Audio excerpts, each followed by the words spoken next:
Teachers AI ఎలా వాడాలి తెలుసుకోవాలి. అంటే కంప్లీట్ దాన్నే ఆన్సర్ అడిగేసి అలా ఏదో చేసేస్తుంది మనకి ఏఐ అనుకోకూడదు. మీకేం కావాలి? అదొక క్లర్క్ లాగా మనం వాడుకోవాలి. అంతేగాని అదే అదొచ్చి మెయిన్. నన్నెత్తిన ఎగ్జాక్ట్‌లీ. కూర్చోబెట్టుకుంటానంటే అది మనల్ని ఎలాగండి? డ్రైవ్ చేయకూడదు. యాహ్! మనమంటే ఇట్ షుడ్ సర్వ్ అస్. మనం అడిగిన దానికి, మన థింకింగ్ కేపబిలిటీ ఉండేదానికి, మనము ఇదే నాకు పర్టిక్యులర్‌గా కావాలి. ఇవాళ క్లాస్ రూమ్‌లో నేను ఇలా పిల్లలకి ఎవరైతే పిల్లలు సరిగ్గా చదవలేకపోతున్నారో, బ్లూమర్స్ చిల్డ్రన్ ఎవరైతే ఉన్నారో, వాళ్ళకొక పర్టిక్యులర్ యాక్టివిటీ క్రియేట్ చేయాలి. ఈ టాపిక్‌లో, ఇంత టైంలో, ఇన్ని స్పెసిఫికేషన్స్ ఇవ్వగలిగితే అప్పుడు ఏఐ మనకి హెల్ప్ చేయగలదు. ఒక కరెక్ట్. యాక్టివిటీ ఇవ్వండి అంటే అలాగే ఇస్తుంది. మనం ఇంకా ఆలోచించే పని లేదు. ఇంకా అంతా ఏఐ ఏది చెప్తే ఆ ఏఐ చెప్పేది పిల్లలకి అర్థం కావాలి గదా! మనం ఏదో ఒక యాక్టివిటీ ఇమ్మన్నామనుకోండి, nothing wrong in that. Hmm. కానీ ఏంటంటే ఆ చెప్పే యాక్టివిటీ మన పిల్లలకి ఎంత కేటర్ అవుతోందని స్పెషల్ ఇన్‌స్ట్రక్షన్. హ్మ్. మీరు ఒక డాక్టర్ దగ్గరికెళ్లారనుకోండి, మనకేమైందో మొదలు అడుగుతారు గదా అవును. డాక్టరు. అవునవును. అడగకుండా అయితే మందు తనకొచ్చు గదా! ఇవ్వరు గదా! ఇన్ ద సేమ్ వే మనకేం కావాలో మొదలు మనం ఆ పెయిన్ పాయింట్ ఏం కావాలో మనం అది అడగాలండి. Correct. That's very very important. అంటే ఏఐ వచ్చిన తర్వాత మనుషులకి అవకాశాలు తగ్గిపోతాయి. లేదు అనంటే ఆపర్చునిటీస్ ఉండవు. కమింగ్ డేస్‌లో ఇంకొక ప్రొఫెషన్ వెతుక్కోవాల్సిన అవసరం ఉంటుందేమో అనే డౌట్స్ చాలా మందికున్నాయి. ఈ పాయింట్ ఆఫ్ వ్యూలో మీ ఉద్దేశం అండి? స్కిల్ సెట్ అయితే డెవలప్ చేసుకోవాలండి. మనుషులెప్పుడు భ్రమలో ఉండడానికి ఇష్టపడతారు గానీ, నిజాన్ని ఫేస్ చేయడానికి ఆలోచించరండి.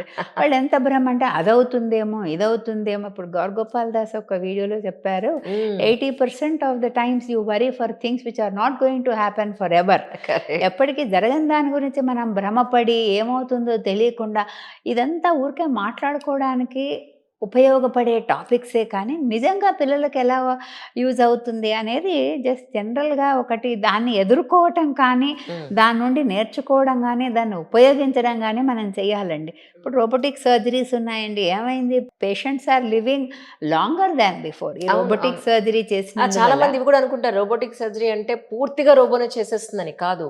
రోబోను కూడా మనిషే ఆపరేట్ చేయాలి అవునండి. యాక్చువల్‌గా. వాళ్ళకు అది ఎగ్జాక్ట్‌లీ. అంటే దాని ప్రెసిషన్ ఇంప్రూవ్ అవుతుంది. అబ్సల్యూట్‌లీ. అంతకు మించి రోబోకి థింకింగ్ కేపబిలిటీ ఉండదు కదా! అవును. ఇట్స్ అవును. For the doctors to decide. అవును. అవును. అలాగనమాట. సో, దట్ ఈస్ హౌ వీటన్నిటి ఫ్యాక్టర్స్‌ని బట్టి నేను I thought how my website will help teachers in order to give a quality education to students అని ఇదొక నా చిన్న ప్రయత్నం అనుకోండి. దట్స్ అమేజింగ్ అండి. ఇట్స్ అబ్సల్యూట్‌లీ మీకు మీ మనసులో వచ్చిన ఒక కొత్త ఆలోచన. కొత్త స్టార్టప్ అనుకోండి. కరెక్ట్‌గా చెప్పాలంటే. న్యూ అవునండి. Thought process. సో, ఈ సందర్భంగా టీచర్స్‌కి, స్కూల్ యాజమాన్యం వారికి మీరేం చెప్పదలుచుకున్నారు? సరైన టీచర్‌ని పెట్టేసుకున్నాము, ఒకసారి అయిపోయింది అనుకునే కంటే, వాళ్ళలో ఇప్పుడు సీబీఎస్‌ఈ వాళ్ళు because my specialization is CBSE board. హ్మ్. అందుట్లో వాళ్ళకి ఎలా వాళ్ళని ట్రైనప్ చేసుకోవాలి, దానికేం చేయాలంటే నీడ్ అనాలిసిస్ చేసుకోవాలండి. హ్మ్. అంటే ఎవరు ఎక్కడ ల్యాగ్ అవుతున్నారో వాళ్ళకి ఎక్కడ మనం హెల్ప్ చేస్తే you will be able to do a good job. హ్మ్. దాన్ని ఎక్కడ మనం ఇంప్రూవ్ చేయాలి టీచర్‌నని నీడ్ అనాలిసిస్ చార్ట్ వేయడం అనేది ప్రిన్సిపల్‌కి కూడా రావట్లేదు. రైట్. ఏదో సీబీఎస్‌ఈ వాళ్ళు 3 ప్రోగ్రామ్స్ పర్ యానమ్ పెట్టమన్నారు గదా! ట్రైనింగ్స్ అని. ఎక్కడ ఖాళీ ఉంది? ఎక్కడ ఖాళీ ఉంది? దసరాలో వెళ్ళిపోతారా? సంక్రాంతికి వెళ్ళిపోతారా? అని ఒక ట్రైనింగ్ పెట్టడమే గానీ, ఇది నిజంగా వాళ్ళకు ఉపయోగమా? కాదా? అనేది ఆలోచించాలి గదండీ! హ్మ్. ఆలోచిస్తేనే కదా ప్రిన్సిపల్ గూడా he has to reflect on it. She has to reflect on that and she has to come out with a plan. దీనికి ఎవరికి ఎక్కడ అవకాశం రావాలి, ఇన్ హౌస్ ట్రైనింగ్స్ ఏమున్నాయి అవన్నీ చూసుకోవాలి. ట్రైనింగ్ లేకపోతే ఇప్పుడు చూడండి, ఇప్పుడు పెద్ద పెద్ద క్రికెటర్స్ పీవీ సింధు లాంటి వాళ్ళు కూడా దే ట్రైన్ ఎవ్రీ డే.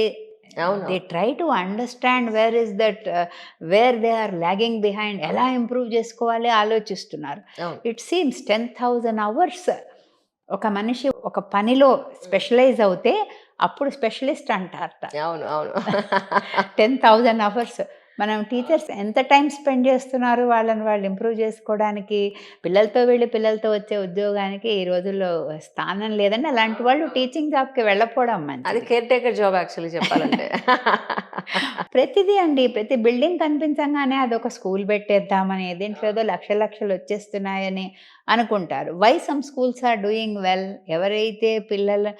ఎవరైతే టీచర్స్ వాళ్ళు వాళ్ళని వాళ్ళు ఇంప్రూవ్ చేసుకోగలరు. వాళ్ళ మైండ్ సెట్ మార్చుకోగలరు. హ్మ్. ఇప్పుడు 2026 2026 ఒక ఫోర్త్ క్లాస్ చైల్డ్ తీసుకుంటే ఎప్పుడు వెళ్తాడు ఆ అబ్బాయి జాబ్‌కి? అక్కడి నుంచి 33 సంవత్సరాలు రిటైర్మెంట్ వచ్చే వరకు ఎలా జాబ్ చేస్తాడు? వీటన్నిటిని మనం టీచర్ల అవగాహనలో స్కిల్ రెవల్యూషన్ తీసుకురాకపోతే ప్రాబ్లమ్ అవుతుందండి. నిజం. అండ్ ఇంకొకటండి అంటే మీరు ఇదే స్ట్రీమ్‌లో ఉన్నారు కాబట్టి షేర్ చేసుకుంటున్నాను. చాలా స్కూల్స్ లోపలికి గాలి రానివ్వకుండా పక్కనే ఏమంటారు డ్రైనేజ్ ఏదో ఉంది లేదా గేదెలు, ఆవులు ఉన్నాయి. దోమలు స్మెల్ వచ్చేస్తుందని అన్నీ క్లోజ్ చేసేసి వెంటిలేషన్ లేకుండా ఒక రూమ్‌లో అపార్ట్మెంట్స్‌లో స్కూల్ పెడితే అసలు నాకెంత బాధ అనిపిస్తుందో అవునండి. నిజంగా చాలా బాధాకరం. అసలు అలాంటి స్కూల్స్‌ని గవర్నమెంట్ ఎంకరేజ్ చేయకపోవడం మంచిది. పర్మిషన్స్ ఇవ్వకుండా ఉంటే మంచిది అనిపిస్తూ ఉంటుంది నాకైతే. అవును. దీనికన్నా గవర్నమెంట్ స్కూల్స్ హాయిగా కింద కూర్చున్నా పర్వాలేదు కానీ, ఆ వెంటిలేషను, ఆ నేచర్‌లో పెరగడం, ఆ మొక్కల కింద పెరగడం, నేచర్‌తో పాటు పెరగడం అంతకు మించింది ఏం లేదనిపిస్తుంది నాకైతే. మొక్క ఎలా పెరుగుతోందో పిల్లలకి ఎలా తెలుస్తోందండి అదే గదా! అలాంటి వాతావరణంలో? ఎగ్జాక్ట్‌లీ. ఇప్పుడు ఎడ్ల బండంటే మా కాలంలోనే అరుదైన విషయం అయిపోయింది. మేము చదువుకునే రోజు. ఇప్పుడు అవును. ఎడ్ల బండంటే పిల్లలకి తెలీదు, ఎక్కడ తెలీదు. తెలుస్తుంది? దాని మెకానిజం ఎలా తెలుస్తుంది? ఇప్పుడు 2 ఎడ్లు సమానంగా నడిస్తేనే మొత్తం అవును. ఎడ్ల బండి మొత్తం నడుస్తుందనే విషయం పిల్లలకి అర్థం అవ్వట్లేదు. The ah! Sync is missing. అవును. అది చూస్తే మన జీవితానికి లింకప్ చేసేవాళ్ళు. ఆ! మళ్ళీ ఫీజ్ చూసామనుకోండి 60,000, 70,000, 80,000 సంవత్సరానికున్నాయి. ఏంటండి బాబు! నర్సరీ, ఎల్‌కేజీకే 3, 4 లక్షలవుతుంది. దారుణం గదూ! దేనికో అడగండి మరి 3, అదే 4 గదా! లక్షలు. ఏసీ బస్సులు, ఏసీ క్లాస్ రూమ్సు. ఎవరు పేరెంట్ డ్రీమ్‌ని స్కూల్ సెల్ చేస్తోంది. School fulfil చేస్తోందండి.